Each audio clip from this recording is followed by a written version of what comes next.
जिसमें आज हम स्पोर्ट्स की बात कर रहे हैं, स्पिरिचुअलिटी की बात कर रहे हैं, रन फॉर राम की बात कर रहे हैं, तो हमारे देश के खिलाड़ी कैसे शामिल ना हो। मैं सबसे पहले स्वागत करना चाहूंगी the first Olympian medalist, women first Olympian medalist Karnam Malleswari ji का, जो यहाँ हमारे बीच में उपस्थित हुई हैं। बहुत बहुत स्वागत आपका मंच पर। उसके साथ ही प्रवीण कुमार जी पैरालंपिक मेडलिस्ट हैं, उनका भी मैं अभिनंदन करती हूँ स्टेज पर। आप दोनों स्टेज पर आए और हमारे अगले संवाद का हिस्सा बने, जिसके लिए महावीर सिंह रावत जी हमारे साथ स्टेज पर मौजूद हैं, जो आपसे खिलाड़ियों की भूमिका पर बात करेंगे, चर्चा करेंगे और आपसे जानने की कोशिश करेंगे कि रन फॉर राम कैसे ग्लोबल इनिशिएटिव बने, किस तरह से ज्यादा खिलाड़ी भी इस मुहिम का हिस्सा बने और इसे आगे लेकर जाएं। As in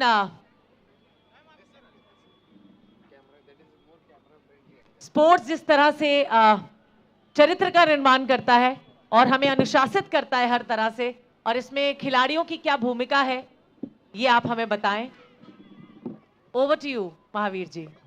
thank you. तमाम लोग जो अभी भी बैठे हैं, बहुत सारी चेयर्स हैं, आप आइए बैठिए, आप हमारे इस संवाद का हिस्सा बनिए। ऐसा नहीं है कि आप यहाँ भले ही शाम की आरती का हिस्सा बनने आए हो, तब से उससे पहले आप भी, जो भी पीछे लोग बैठे हैं, आराम से बैठ के आप सुनिए। और आगे बढ़ने से पहले मैं गवर्नमेंट ऑफ गोवा का बहुत बहुत धन्यवाद करता हूँ। गोवा ने भी एक स्पोर्टिंग कल्चर अपना बनाया है, इस रन फॉर राम में उन्होंने हमें काफ़ी मदद की है। साथ ही साथ नवा रायपुर अटल नगर विकास प्राधिकरण और छत्तीसगढ़ सरकार का भी बहुत बहुत धन्यवाद। श्री राम जन्मभूमि तीर्थ जो है संस्था, उन्होंने भी हमारी मदद की है। DBG global leader in electronic solution, NBCC, स्त्री इंडिया स्पोर्ट्स फाउंडेशन तो है ही, निस्वार्थ कदम ने भी बहुत हमारी सेवा की है। तो ये तमाम संस्थाएं हैं। अब शायद अगली बार इतने थोड़े और लोग बढ़ जाएंगे, क्योंकि मंत्री जी ने कहा है कि अब हमारा वो हिस्सा बनने वाले हैं।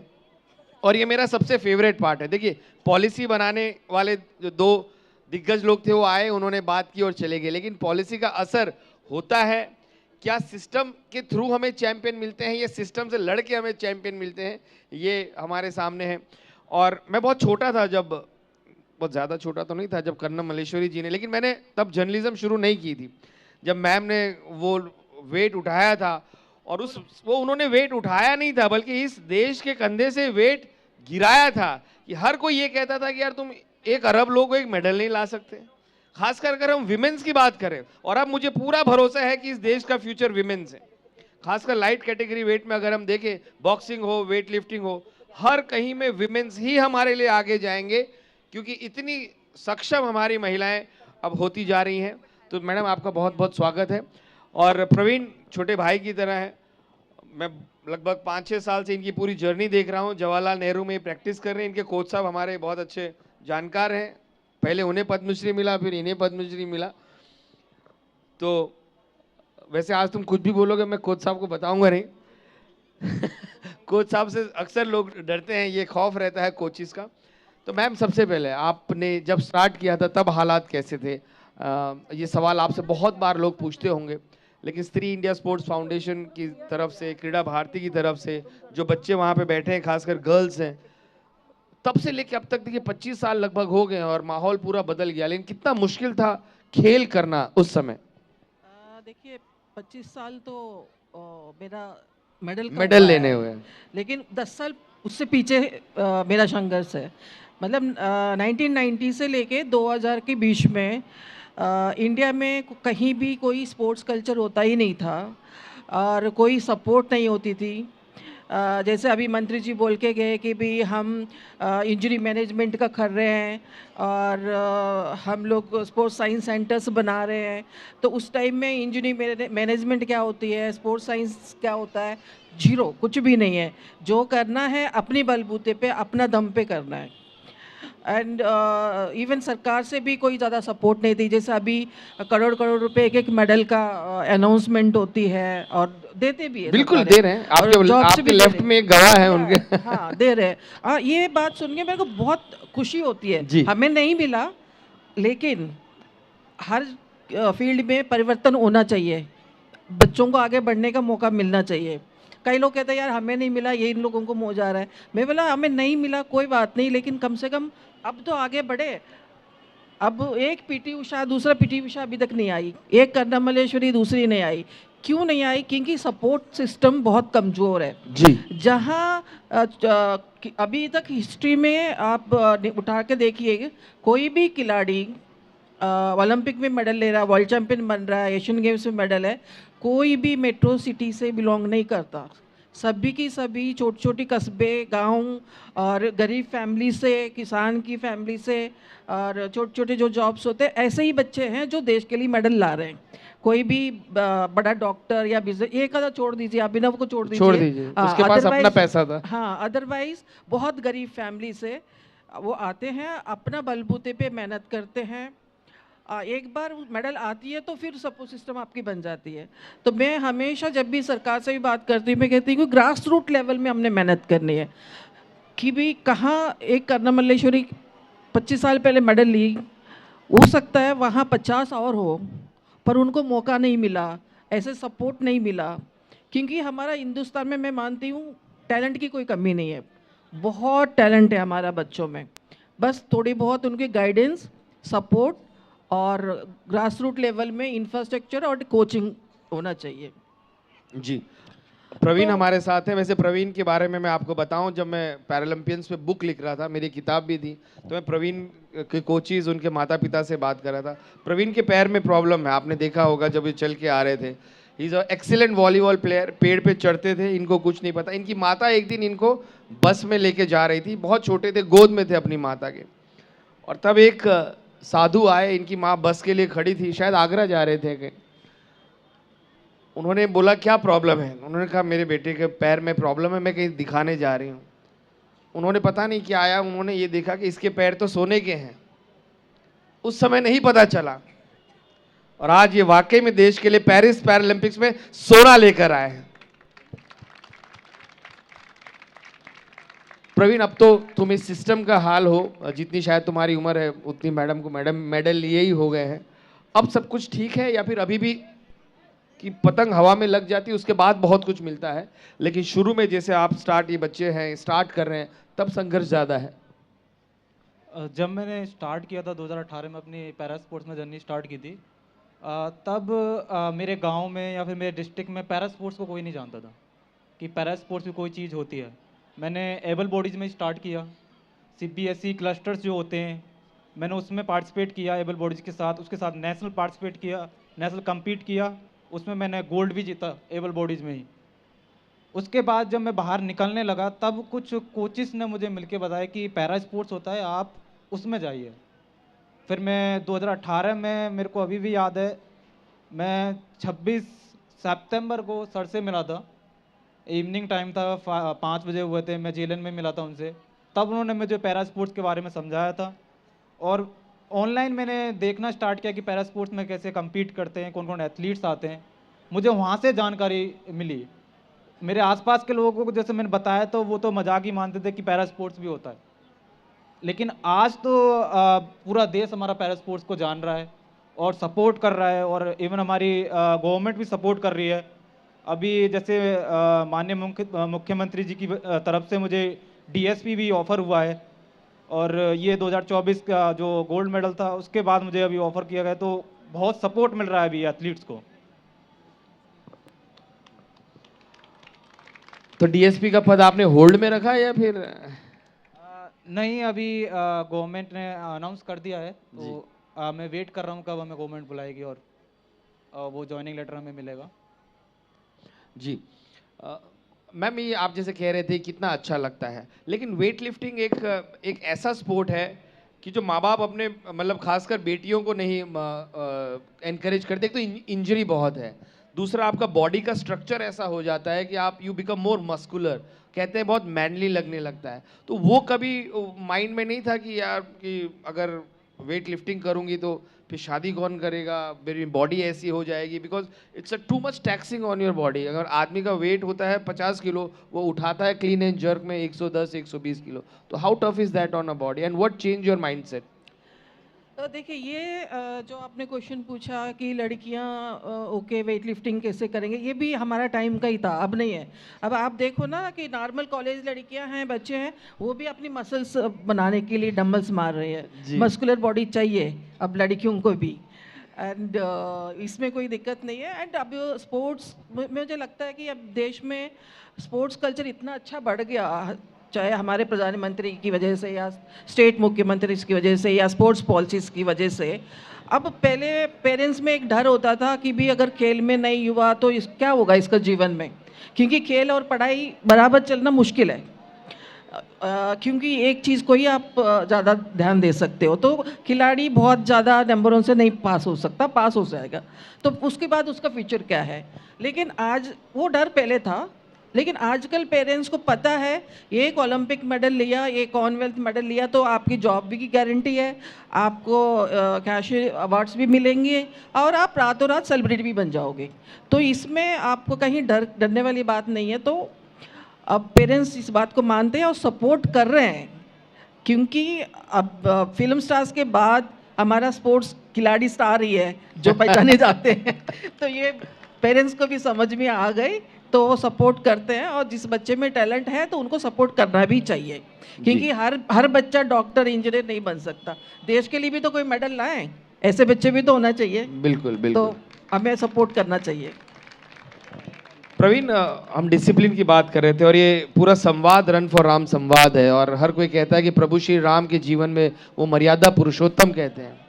खिलाड़ियों के लिए भी एक तरीके से ये डिसिप्लिन का एपिटोम होता है। 10-10 साल हॉस्टल में रहना पड़ता है, अपने दोस्तों से दूर, अपने परिवार से दूर, ये भी एक तपस्या, एक तरीके का वनवास ही है। तो आपकी तरफ से आपने जब मेडल के लिए अप्रोच किया या अपने आप को मेंटली तैयार किया, तो क्या क्या सेक्रीफाइसेस करने पड़े? मैंने जब मैं स्कूल में था, मैं 7th और 8th क्लास में था, तो मैं कोशिश करता था कि मैं बाहर जाके दोस्तों के साथ उनके साथ खेलूं। तो मैं अपने CBSE स्कूल में अपना सिंगल बच्चा था जो कि डिसेबल था, तो मुझे मतलब सपोर्ट नहीं मिलता था खेलने के लिए कि आप आओ, और जैसे दोस्त यार भी बाहर जाके खिला लेते हैं, तो वो चीज़ नहीं थी। मुझे टीचर्स भी रोकते थे कि कोई इंजरी हो जाएगी और कोई प्रॉब्लम होगी तो बेटा कुछ अभी फ्यूचर हाथ में है, फिर वो हाथ से निकल जाएगा, तो बहुत सारी चीज़ें बिगड़ सकती हैं। लेकिन वो चीज़ें मतलब हर्ट फील कराती थी कि मुझे क्यों रोका जा रहा है, और भी बहुत सारे लोग हैं जो कि खेल रहे हैं, कूद रहे हैं, और मैं कोशिश करता हूँ तो मैं स्टेप आगे बढ़ाता हूँ, मुझे कोई ना कोई मेरा हाथ पकड़ लेता है, ऐसा क्यों है।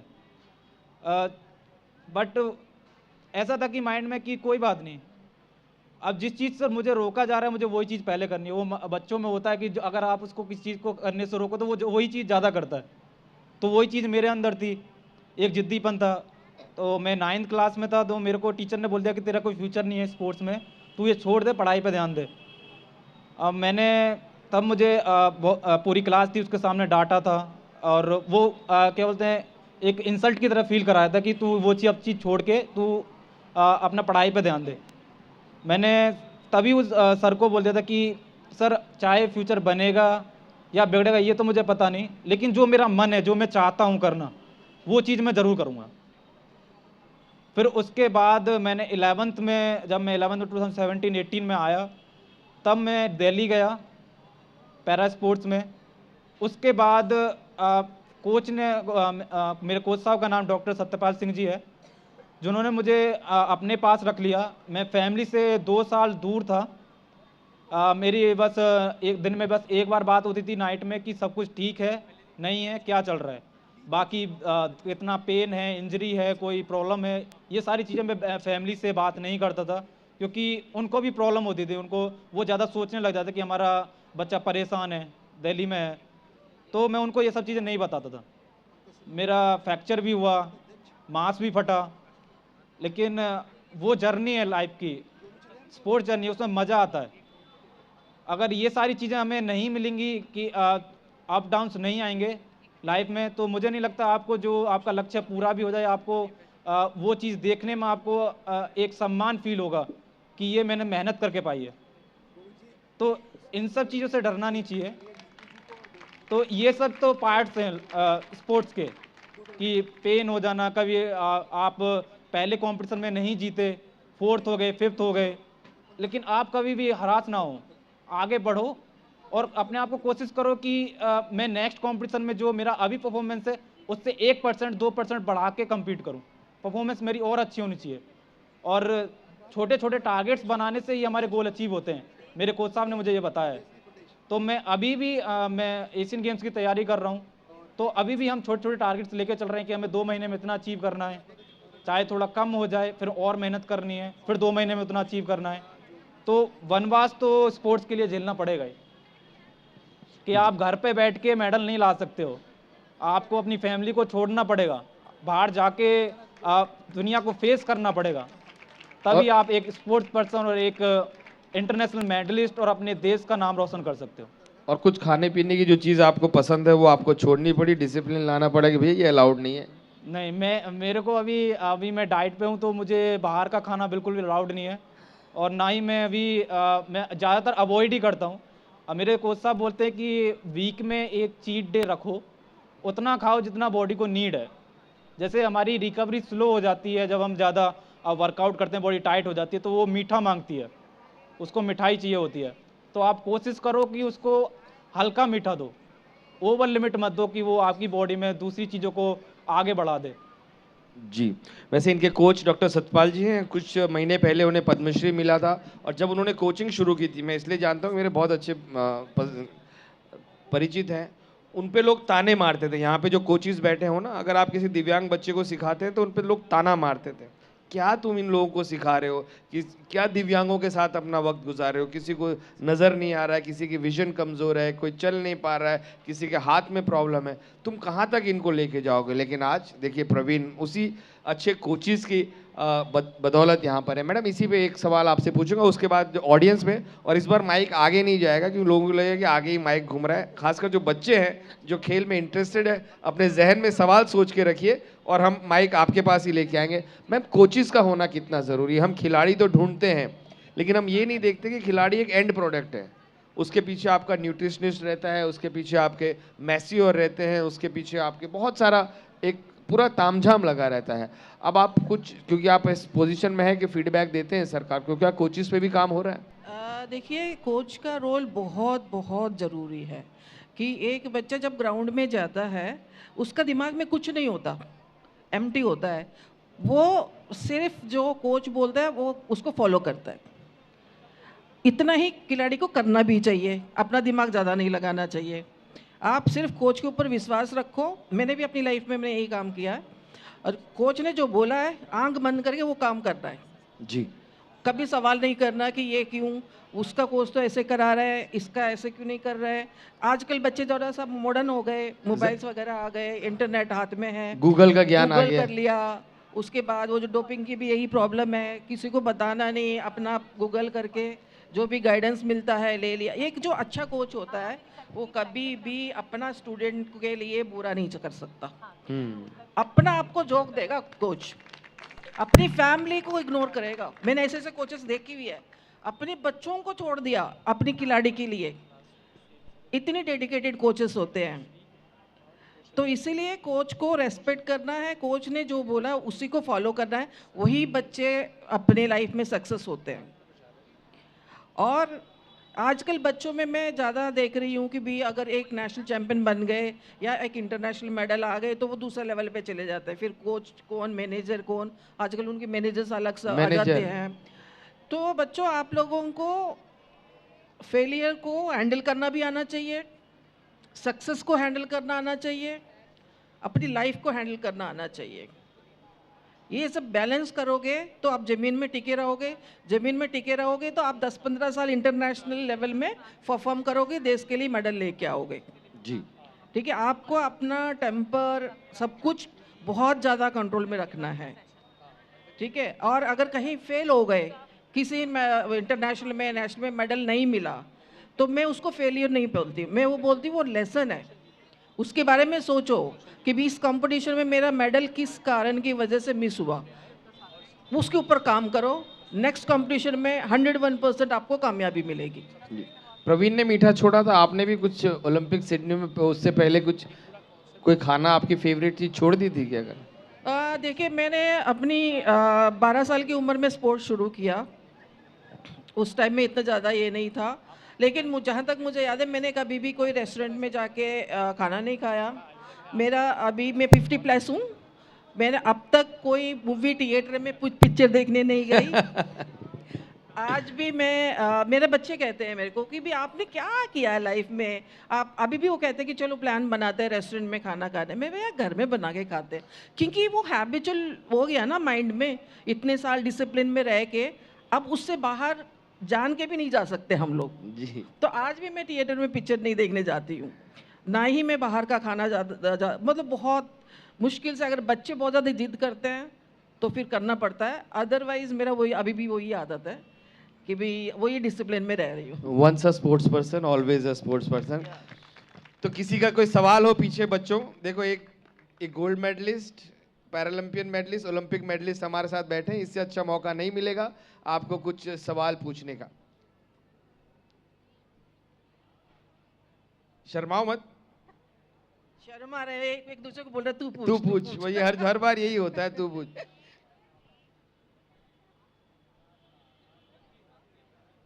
जी एक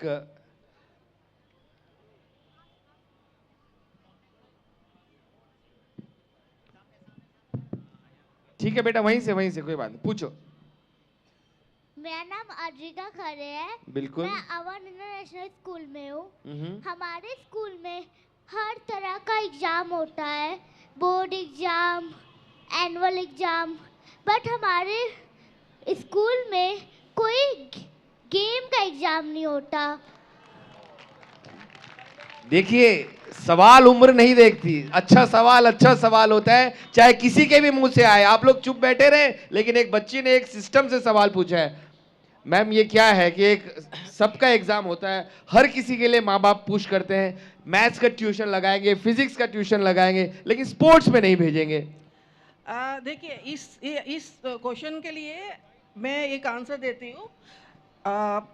इस क्वेश्चन के लिए हमारा टाइम सिचुएशन ज़्यादा अच्छा था, क्योंकि हम ही सरकारी स्कूल में पढ़े हुए हैं और सरकारी स्कूल में फिजिकल एजुकेशन टीचर ज़रूर होता है। वो लास्ट आखिरी जो 1 घंटे की पीरियड होता है वो ग्राउंड में छोड़ देते सब बच्चों को। जावलिन थ्रो दे दिया, रनिंग करो, खो खो खेलो, तो वो हमारा टाइम में होता था। लेकिन आजकल क्या है, ये जो बच्चे सारे प्राइवेट स्कूल में पढ़ते हैं 45 मिनट का एक पीरियड होता है। तो अगर इनके स्पोर्ट्स पीरियड भी होती है तो क्या होता है, घोड़सवारी होती है, ठीक है, और कोई गेम होगा।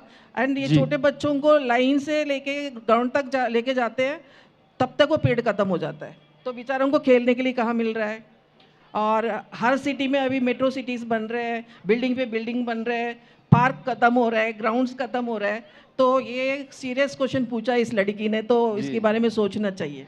जी अच्छा, एक और सवाल है भाई, ये बताओ, तुम्हारे पास सवाल नहीं है, उस बच्ची के सवाल खत्म नहीं हो रहे हैं।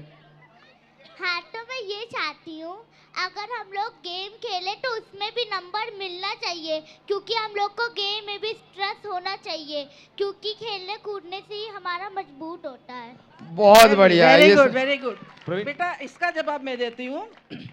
मैं अभी as a VC Delhi sports university में काम कर रही हूँ।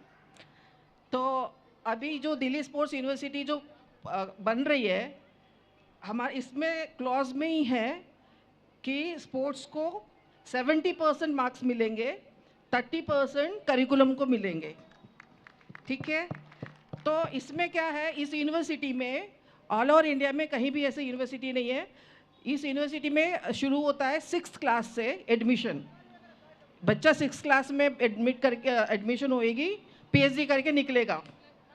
अगर आपके अंदर टैलेंट है तो आपकी पढ़ाई की इतनी जोर नहीं है, 30% मार्क्स आप ले आओ और 70% मार्क्स आपको मिलेगा, नेशनल इंटरनेशनल मेडल्स जो मिलेंगे उसके पॉइंट्स मिलेंगे, उसके बेसिस पे आपको डिग्री मिलेगा। ये काम मैंने शुरू कर दी। हाँ, तो हर स्कूल में ये रूल होना चाहिए, अगर किसी बच्चे को गेम में इंटरेस्ट है उसके भी नंबर मिलने ही मिलने चाहिए। ठीक है बेटा, नंबर मिल जाएंगे, आप चिंता मत करो, ठीक है। ये आपके मैसेज पहुंच गया है। बहुत बहुत और बहुत बहुत अच्छा सवाल पूछा। अब किसी में जोश आया है पीछे से? जी बिल्कुल।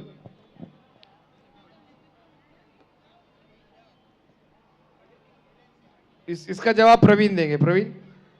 अब आप पूछिए अपना सवाल। Good evening ma'am. Good evening sir. थोड़ा माइक ऊपर पकड़िए। मेरा नाम दिव्या राजावत है मैम। मेरा सर आपसे क्वेश्चन ये है कि आपकी लाइफ में कभी ऐसा कोई फेज आया कि आपको लगा हो कि अभी नहीं, मतलब गिव अप करने जैसा, फिर उस टाइम आपको किसने सबसे ज़्यादा सपोर्ट किया? मेरा एक मूवमेंट है 2019 में जूनियर वर्ल्ड चैंपियनशिप स्विट्जरलैंड का। तो हमारे पैरा स्पोर्ट्स में एक कैटेगरी डिफाइन होती है जिसमें हमें compete करना होता है, हमें एक क्लास मिलती है। तो मैं T42 कैटेगरी में हाई जंप के लिए compete करने के लिए गया था।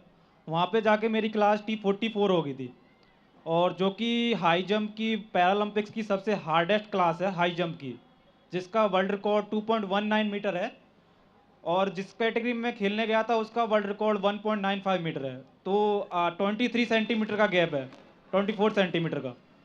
तो हमारे हाई जंप में हमें ऊपर जाना होता है, तो हमें एक एक सेंटीमीटर 2-2 सेंटीमीटर बढ़ाने के लिए 2-2 3-3 साल भी लग जाते हैं। तो उस टाइम पे मैं चीज़ें छोड़ चुका था, क्योंकि उसका मेरी परफॉर्मेंस उस टाइम पे 1.85 मीटर थी, और उसका मेडल स्टार्ट ही हो रहा था 2 मीटर प्लस से। तो मुझे 15 सेंटीमीटर बढ़ाने के लिए 5-6 साल और लगने वाले थे। तो मैं उस टाइम पे मेरे को याद है मैं रोया भी था, मेरे सपने टूटे थे बहुत सारे। मैं वापस घर आ गया, बस्ता अपना लेके। मैंने कि भाई अब नहीं जाना, स्पोर्ट छोड़ूंगा मैं। तो मेरी फैमिली ने मुझे सपोर्ट किया, फिर मेरे कोच साहब ने मेरे को डेली कॉल किया, ज़बरदस्ती मुझे 2 महीने में वापस बुला लिया कि मैं कराऊंगा तेरे को। अगर 1 साल में तेरे से सही से अच्छी परफॉर्मेंस नहीं आती है, तू 5-6 सेंटीमीटर नहीं बढ़ा पाता है, और ओलंपिक क्वालिफाई भी नहीं होता है टोक्यो पैरालंपिक्स का, तो मैं तेरे को रोकूंगा नहीं, तू स्पोर्ट छोड़ देना। तो मेरे कोच ने और मेरी फैमिली ने मुझे सपोर्ट किया था। और ये पार्ट्स तो हर एक स्पोर्ट्स पर्सन की लाइफ में होता ही है कि वो कहीं ना कहीं जाके टूटता है।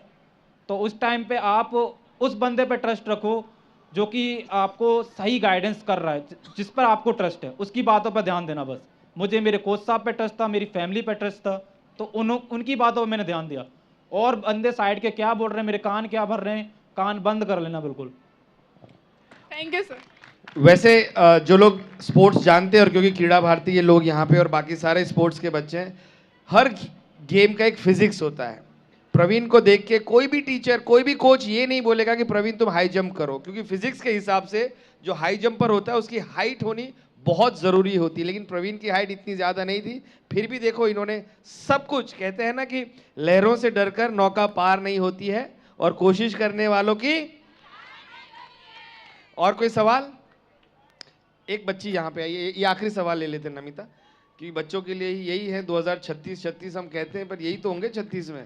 जैन मैम। जैन सर, मेरा नाम सृष्टि पांडे है, मैं स्पोर्ट कॉलेज से हूँ।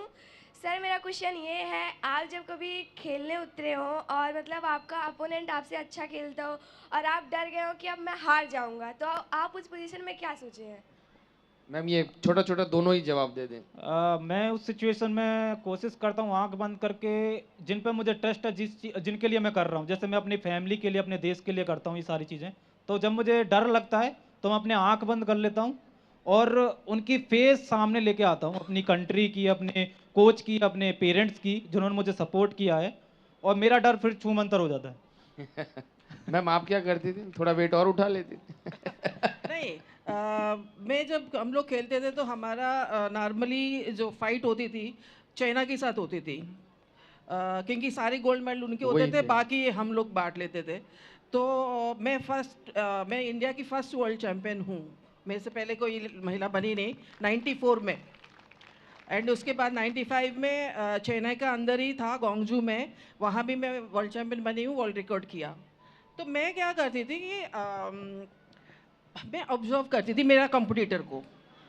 हम लोगों का जैसे कंपटीशन वेन्यू अलग होता है, ट्रेनिंग वेन्यू अलग होता है, तो मेरा कोशिश ये होता था कि चाइनीज़ टीम जब ट्रेनिंग करेगी उसी टाइम मैं अपनी ट्रेनिंग शेड्यूल रखूँ आमने सामने, तो मैं उनको देख सकूँ वो क्या कर रही है, कैसे कर रही है मेरा कंपटीटर।